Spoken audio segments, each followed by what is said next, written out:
Hello everybody, it is Wednesday, March 10th, and this is a green through black belt class. Hey guys, board breaking, what a blast last night. I want to tell all the green and blue belts that attended class last night, great job. You guys really killed it. It had been over a year since we did our last board breaking, and I think you guys really did a great job. I'm looking forward to the advanced class tonight. So purple through black belts, board breaking, we're going to have a blast. I hope you guys are ready. Always doing it right before the season. Right, yep. No brick breaking until your season's over. The team needs you too much. Joshu's itching to break a brick, but he is not allowed to do it until his varsity high school lacrosse season is over. And I'll have you guys know, they had their official tryouts on Monday, and Joshua Lucas is lucky he made it, or he'd be paying me back all those club fees. Just saying. Oh man! Okay, no, he made the team, and the season started regular practices last night, and you got games in like 2.5 weeks. Yeah, like 2.5 weeks. It's unbelievable. It's unbelievable. I can't wait to watch. I can't wait to watch you run while I relax. I'm ready, man. It's been 2 days of getting beat up by my team. I'm ready to hit some other people. You should be used to getting beat up. Oh. All right, guys. So anyway, I look forward to the advanced class break-in tonight. We're going to have some fun. Before we get into that, or actually before we get into your class for tonight, you guys have to do your warm-ups. That's right. We always have to do our warm-ups. So go to your app, click on Lima Online, and do your warm-ups. Just get your warm-ups done. Just good stretches. Doesn't matter how young you think you are, you got to stretch out. Yeah, we'll see you back here in about 7 to 10 minutes, all right? All right, welcome back. So last week, before we got into the board breaking stuff this week, last week we started to touch base on the Octagon. And we went over the first couple steps of that. We're going to review those steps today, and then we're going to add in an opponent who's throwing techniques at us, and we're moving, evading, and countering, okay? So first I'm going to grab my little diagram that I've worked so hard on. This thing is so detailed, okay? So I'm going to hold this in front of the camera here, guys. You guys can screenshot, take a picture. Don't mind the curled corners here. Whatever you guys need to do, screenshot it, save it, whatever you need. Okay, so this is the Octagon. The Octagon teaches us a concept of evasive movement. So your opponent is right here at the 12. You are here in the middle. This opponent is coming straight at you. Now, he's closing distance. This isn't somebody standing toe-to-toe with you at a punching range. This guy is at a distance, and he's charging you. Maybe a step-through back punch, a back leg kick, an overhead strike, a step-in stab, a lunge, whatever it is. He's coming from distance, at least 3 feet away, because you're going to need time to react. Now, when we utilize the concept of the Octagon, where a line ends, a circle begins. Now, if you look, this looks a little bit like a pizza, which is making me kind of hungry for lunch. But we're going to visualize it more as a clock. Your opponent is coming at you from the 12. We're going to move to 11, 1, 7, and 5. 11, 1, 7, and 5. In that order, guys. In that order is how we train. Oh, I'm looking at it backwards here. Okay, so 11, 1. Am I looking at that right? Yeah. All right. 7, 5. See, that looks like a 5 backwards in the camera there. Okay. Yeah. So we're going 11, 1, 7, 5. The golden rule of the Octagon is your belly button must always be facing in at your opponent in here. Now, the footwork that we're going to do is called a shuffle. All right? We're going to shuffle. So we're here. My opponent's directly in front of me, where you are. Okay? I'm going to move at 11 o'clock, 1 o'clock, 7 o'clock, 5 o'clock, then keeping my belly button always turned in. So from my defensive stance, we're going to 11. Notice it's a shuffle. Our feet never got too wide apart, they never came together, and they never crossed. Remember, when we shuffle, we take the weight off of the lead foot and push off the back foot. So 11. Now we come back to the middle. Now we're going to 1 o'clock. The right foot's leading when we go to the right. 1 o'clock. My belly button's turned in where that opponent would be. Now I go back and I reset to my normal stance. Now I'm going to 7 o'clock. Okay? Now, we're still oriented the same way here. We come back. 5 o'clock is definitely the hardest angle here. When we go to 5 o'clock, not only are we shuffling in that direction, but then we have to pivot our body to turn in. So we're going 5, and then we turn our body in, belly button in. Back to the center. Again, 11, back, 1, back, 7, back, 5.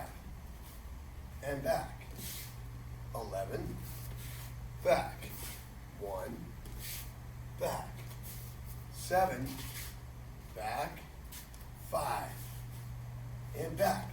Now, the other day, I put down some cones so you guys can kind of visualize this at home. Not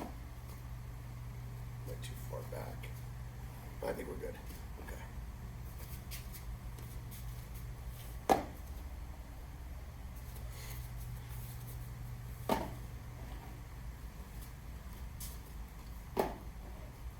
All right, so I'm in the center of this square here, guys. That's 11, that's 1, that's 7, that's 5. 11, back. 1, back. 7, back. 5, and back. Again, 11, back. 1, back. 7, back. 5, and back. Joshua Lucas coming to the center here. Now, Joshua Lucas is going to have his back to me, and or back to you. You're really not going to be able to see me too much, okay, until I move on that octagon. He's going to come at me with a step-through back punch. I'm going to 11. Let it stay there. There's my belly button's facing him. I went offline. Now I go back. 1. See, I'm offline, and my belly button's facing him. I go back. 7. I go back. And 5. And I go back. So what I want you guys to do is first set down some landmarks on the floor, work your 11-1-7-5, work the pattern about a good 20 times. Pause the video, come back when you're done with that.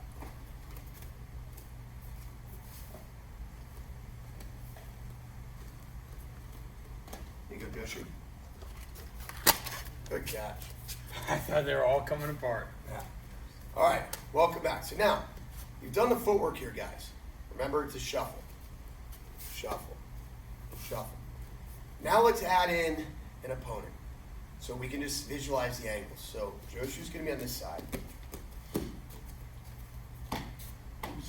Defensive stance. Now I know my upper belts, you guys have done this a million times, but guess what? Got to work it. It's been a while since we worked it. If you're not working it, it's not going to be natural. Please understand that if I'm right here, this is no time to work the octagon. I'm not going to have time to move my whole body here. This is going to be more like this, here, okay? Slipping as opposed to moving my whole body. So, we're at distance here. This guy's mad because I did the top 10 rankings for the Lehigh Valley in lacrosse, and I set Parkland at number 2 and Central Catholic at number 1. And now he's mad. So he's going to charge me. So he comes at me, I go to 11. Now I go back. 1. And I go back. 7. And I go back. And 5. And I go back. Back up a little bit. You're going to watch again. You're going to take your time. Whoever the opponent, the partner is, watch the step. Joshua's taking a step. If I'm back here and he just does a back punch, I don't need to move. So I'm going to go at 11. Now pause. He pauses. 1, 1,000, 2, 1,000. So I'm going to check my foot, my feet, check my stance, check my body position. Okay, go back. 1. I'm checking to make sure I move in the right direction. My belly button's facing. My feet are in good position. I go back. 7. Same thing. I'm offline. Belly button's facing him. Uh-oh. What did I do wrong? Oh, I didn't pivot that one back. Right. So now my belly button's facing. Okay? I want you to do that with a partner 10 times. Don't just do this, though. Pause. Comes at me. 1, 1,000, 2, 1,000. Then go back. Do that 10 times. Come back in a minute. Actually, it should be about 10 minutes, but whatever. Welcome back. Now, guys, what we're going to do is we're going to work our counters. For our lower belts, all that means is you're looking at what you can do from that position you just ended up in. Let's start on the opposite side here. Okay? So now, I'm looking at everything. Lower belts is going to be looking at where can I strike it. Upper belts, you're looking at something more advanced. Let's start with the lower belt under this. Okay? He moves. I'm here at 11. I move. That's the most important part. Get out of the way. Now I'm out of the way. Where can I hit him? Ooh, look at that. Those ribs are wide open. You guys like ribs? Oh, barbecue ribs, so good. I know you don't. Salivating when I want to hit those, right? Or I can come around here to the face. Okay, or I can leg kick him right here. Okay, go back. o'clock. Oh, look at this. There's a shot to the face, shot to the stomach, kicks to the groin, punches to the arms, okay? Back up a little bit. So now, 7 o'clock, here's the tricky thing, guys. I maintain distance. Now I'm too far to hit him. In order for me to hit him, I have to close distance. So I can shuffle back in and do a kick, or I can do a closing the distance type technique, or I can just shuffle in, grab, bang, bang. Okay, whatever I want to do, but understand that when we go at 7 and 5, we have to reclose distance. Now I'm going to go 5 o'clock. Same thing, I'm here, I'm out of range now to get in there. What can I do? Maybe a skipping technique. Okay, maybe I just shuffle in, lower belt so you can hit, whatever you want to do. Doesn't have to be fancy. Just get the idea. Step 1, evade. That's the whole point. Don't get hit. Step 2, counter. Now, more advanced students, you can see a little bit more advanced version of this, okay? What can I do here when I move at 11 o'clock? Maybe I'm coming here into some chokes, okay? Maybe I'm going here into some throws, okay? Maybe here, I'm out, come back in, hit, kick, boom. Okay? I like kicking his butt. Here, boom, I'm out, pop, boom, and I take him down, okay? So, your counters don't have to be fancy, guys. Most important part of this is get out of the way without getting hit. 11, 1, 7, 5. Get your footwork down first. Then have the opponent attack and look at where you can counter. How you can counter. Doesn't have to be fancy. Kiss. Kiss your partner. Don't really kiss him. Keep it simple, stupid. Kiss. All right, guys. So, real quick, your mat chat for today. Your keywords. What did I say the keyword was? Multi-sports. Multi-sports, multi-athletics, multi-activities. Yes. That's it. So, sometimes when we have a new student sign up at Leading Edge, they're so gung-ho. They're like, this is it. We found our niche. Not niche. Niche. Guys, trivia question. Do you find a niche or do you find your niche? Niche. Niche. Okay, so you find your niche. You're like, martial arts is my niche. This is what I'm going to do forever. And then you give up your sports. You give up Boy Scouts. You give up football. You give up baseball. You give up soccer. You give up basketball. You never give up lacrosse. No, just kidding. You give up everything else just so you can just do your martial arts. What will inevitably happen is you will burn out. You will burn out. If you're doing this 5, 6 days a week, you will burn out and you will feel that you're missing out on other activities that your friends or other people are doing. The vice versa of that, or the flip side of that, is in today's day and age of athletics, kids especially are under pressure to commit to a sport year-round at such a young age. Soccer coaches are constantly telling their kids, no, you can't play baseball in the spring. You can't play football or lacrosse in the spring because you need to play travel soccer. Baseball does the same thing. So give you an example. Soccer at a young age is supposed to be a fall sport. It's a fall sport. Football's a fall sport. Baseball's a spring sport. Lacrosse is a spring sport. Swimming's a summer sport. Wrestling and basketball are winter sports. If you follow their true nature. And at a young age, kids should be dabbling and doing multiple sports and multiple activities. Okay? And then, as they get a little older, they start finding the ones they love and understand that to keep up with competition, they have to start training a little bit more off-season. Okay? Like Senpai Bailey and Joshua Lucas do lacrosse year-round at this point, but not at the expense of giving up other activities.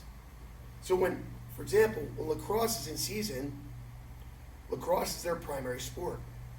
Okay? But then in football season, football is their primary sport, and they do lacrosse on their spare time, their off time. So, but it's important that they do multiple activities. How does martial arts fit into this? And why is martial arts not a season? Martial arts is a life skill. It's a life skill. The things we get out of this aren't for competition, aren't for immediate gratification of trophies and prizes and medals. It is for life skills like discipline, confidence, self-defense, and a non-quitting spirit. We only ask you to come twice a week so that you can fit in lacrosse, football, basketball, soccer, wrestling, and so forth. We ask you to be multi-versed, to be multi-sport athletes, to be multiple activity students, so you don't burn out. And your martial art training will complement everything else you do. It improves your reflexes. It improves your focus and your discipline of your training. It improves your body awareness, your dexterity. What scares me most about spring is, guys, we've been, especially with this coronavirus, cooped up in our homes for a year now. Limited activities outside. Now, all of a sudden, we're starting to see things starting to open back up. Spring sports are back in session, full swing. Okay? Kids are outside. It's getting light out later. It's beautiful. It's 60 degrees. It feels like spring right now. And in a matter of days, I'll start getting the first phone call say, "Hey, Sensei, thanks for all you did, but we're going to be playing soccer and baseball this spring, or we're going to be playing soccer and lacrosse this spring, and we're going to, and Johnny wants to be outside riding his bike, and so we're just going to stop the martial art training." Whoa, pump the brakes. Pump the brakes. It's great to go outside, get fresh air, get that vitamin D that we all need so bad, but not at the expense of giving up martial arts. Again, we only want to see you twice a week. Youth sports should only be asking them to train 2 to 3 times a week. There's plenty of time to get outside, ride a bike, do your sports, and get your martial art training in. So your keywords for today: multi-sport athletes, multi-activity students. Hey, thanks for training hard today, guys. Thanks for being Lima Strong. We'll see you online. We'll see you on the mat. Oos.